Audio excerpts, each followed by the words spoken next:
Hello everybody and welcome to my review of Suspiria 2018. This is a remake of an Italian horror movie from 1977, directed by legendary horror movie filmmaker Dario Argento. And before I get into this, I just want to say this video is brought to you by the return of Peppermaint Joe, the new album from Group X, Arabian rap sensations. It's been 18 years since these guys have released a new album and finally they're back, and if you like music that is not only catchy as hell, but is also going to give you solid laughs, then definitely check out Group X. The new album's available on iTunes and Spotify, and I strongly recommend it. So Suspiria is, like I said, it's a remake of a movie from 1977, and it is one of my most favorite horror movies of all time. Admittedly, I wasn't a huge fan when I first saw it, the original, because it's a really weird, trippy, bizarre kind of film. But it's one of those movies that seriously grew on me, and yeah, nowadays it's definitely up there. I'd probably say in my top 5 favorite horror movies of all time. I mean, look,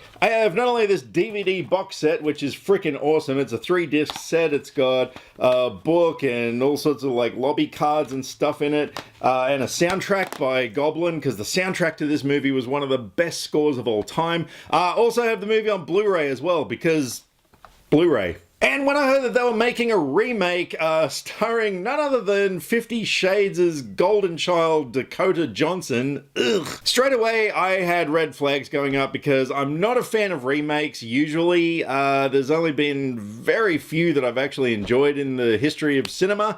And so yeah, look, straight away I was kind of like, nah, you don't touch this movie. But then the reviews came out and they were really good. Some of them were excellent reviews. And so yeah, I was a little bit curious. I had to drive an hour and a half to go and see this movie, because in all of my state there is only one cinema showing it. So I went and checked it out, and look, it was okay. So this movie was directed by Luca Guadagnino, and one thing that I definitely commend him for was that he didn't just remake the original shot for shot. This is very much a reimagining of the story in a lot of ways. This time around the film is set in Germany, and Dakota Johnson plays Susie Banyan, who comes from the US to study at a dance academy. Now, one thing that I thought was a bit strange, in the original film, there's this whole element of mystery and paranoia throughout it as to what's actually going on in this academy, like what the secret is. Whereas in this film, it's spelled out in the opening scene. You got Chloe Grace Moretz, who I think is a great actress. In this film, she was a little underused, but she did good with what she had. And yeah, the whole plot is revealed straight away that this dance academy, yeah, is actually a coven of these witches who are trying to do evil things. So Susie Banyan goes into this school and slowly discovers what's going on. I'm not going to spoil the ending. Suffice to say, they really changed it a lot from the original film this time, and that was one of the things I wasn't quite happy about. So despite having a deep hatred of Dakota Johnson ordinarily, I thought she was okay in this film. Credit where it's due. Her performance was kind of subdued. She played it pretty much the same way she usually plays her characters, but I thought she was okay. But another standout for me in this film was Tilda Swinton, who I just think is an exceptionally gifted actress who is so versatile. And she's so versatile in this film that she plays 3 roles. One of them, an old man. And she was really convincing as this character. They apparently tried to actually convince the public that it was, like, her character is this psychiatrist, and they tried to convince everyone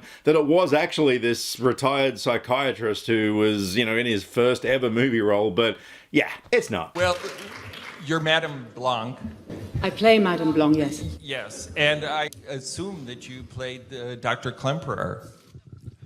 As you will see from the credits and on all the posters, that Dr. Klemperer is played by Lutz Ebersdorf, who sent a message that I read just now. But yeah, look, she was brilliant as always. I mean, she can just do no wrong in my books. And another thing I thought was kind of cool, they had Jessica Harper, who was the original Susie Banyan from the 1977 film, back in a role in this film as well. So I thought that was pretty cool. But the one thing that everybody is talking about with this movie, and they're not wrong, there is one of the most incredibly brutal on-screen deaths I have ever seen in a horror film. I mean, it's kind of rare that a death on screen will actually have me going...